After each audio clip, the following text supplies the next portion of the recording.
Flying Fortresses, the pioneer four-motored bomber, in the air since 1935. Steamroller construction, weight about 25 tons, speed better than 300 miles an hour, range 2,100 miles. Piped oxygen for the crews and turbo superchargers for the air-cooled engines. The Norden bomb sight, a bomb release that drops them out in perfect stacked formation. A precision bomber at 30,000 feet and up. A combat plane at any level. The firepower of a dozen or more high-rate 50 caliber machine guns. A bomb load of 3.5 tons. But in the early summer of 1942, the big question was dark. The Fortresses had raked through the Pacific skies from Luzon to Midway. But could they bomb Europe? Could they fly and deliver and get back in broad daylight against the full fury of the enemy? Some of the experts said no. Not enough gunpowder, not enough armor, not enough speed or range or ruggedness. The losses would be too high. Here is a motion picture record of the first all-American Flying Fortress raid over Europe. The men crowd into the operations hut, under the windsock, traditional as the yellow flag of quarantine. This is the briefing, the final how, where, when, and why of the raid. I have your attention, please, gentlemen. The pilots have all checked their crews. Everybody present and accounted for. For a long time, we've all been working very hard. The work has been grueling. It's produced results, and our standard of performance is very high. The fact is, however, unless that standard of performance remains high on an actual enemy target, all our work is going to go for nothing. Today we have an enemy target. Gentlemen, this is the real thing. This is the first operational mission we're going on. Now, you've all been issued your maps. You will note that the target is RP9X55. You will find that the recognition of the actual target area, if you follow your maps, will not be a matter of very great difficulty. As you come in from the southwest, you pass a range of rather high hills, ending in a knob of rock which sticks up quite a considerable distance. You will note to the left of the knob as you approach, and not very many miles away, is a lake. You progress past that lake, and you will pick up the area of the town without very much difficulty. Remember, when you approach the town, what your indicated altitude is going to be. Remember that you are not to go below that indicated altitude. Now, as you approach the area, you're going to run into rather heavy concentrations of flak. That flak has to be watched for. You've got to deal with it as you've been taught to deal with it. We have a time check, please. Gentlemen, it is coming up on 45. I shall count the 5. 40, 41, 42, 43, 44, 45. That's all. That's all right.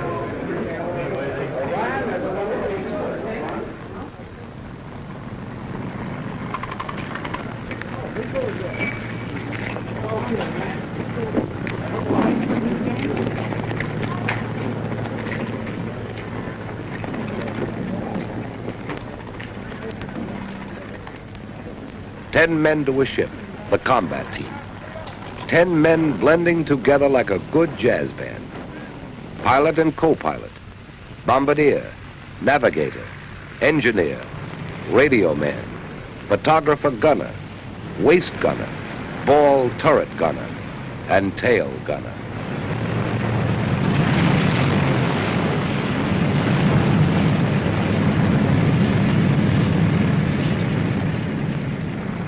The ground men pull the chocks and the first plane hauls her nose round into the wind.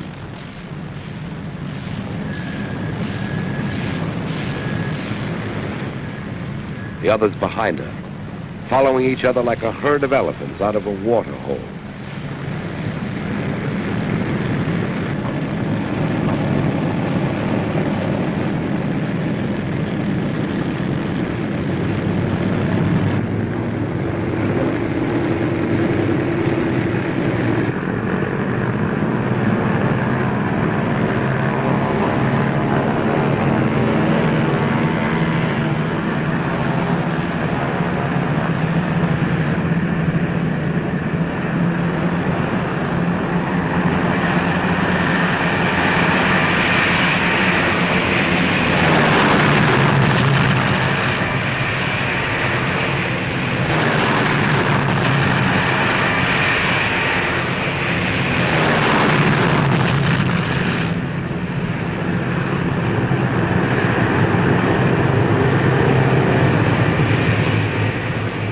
The fortresses seem to flatten down, gathering way and lift, out toward the continent, out toward the enemy.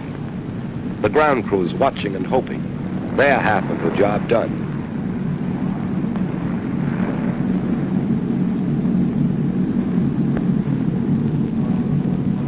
Now the ship's at operating altitude, squared away on course in formation.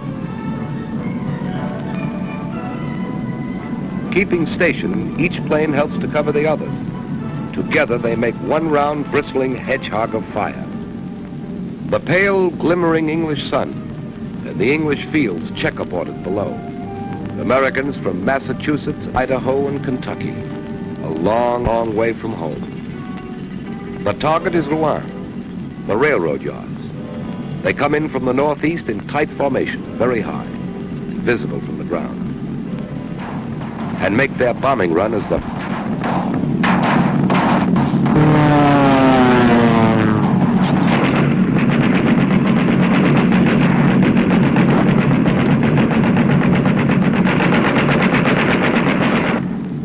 all away, the bombardiers shout.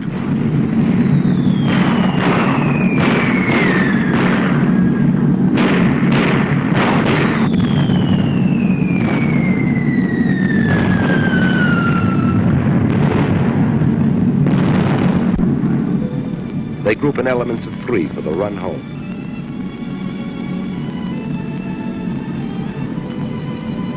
Mission accomplished. All B-17s return safely.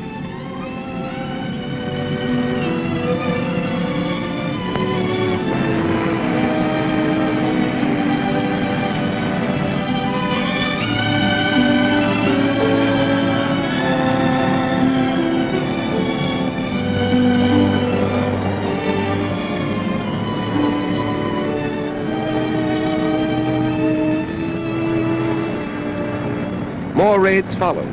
August 19th, 1942. B-17s over Nazi fighter base at Abbeville in support of Dieppe raid. Aerodrome and fuel tanks fired. Buildings razed. Return with full complements. Mission accomplished. August 21st, 1942. 11 B-17s without fighter escort attacked over North Sea by 25 Focke-Wulfs 190s. 3 enemy fighters destroyed. 9 more probably destroyed or damaged. 1 fortress pilot killed. Co-pilot wounded.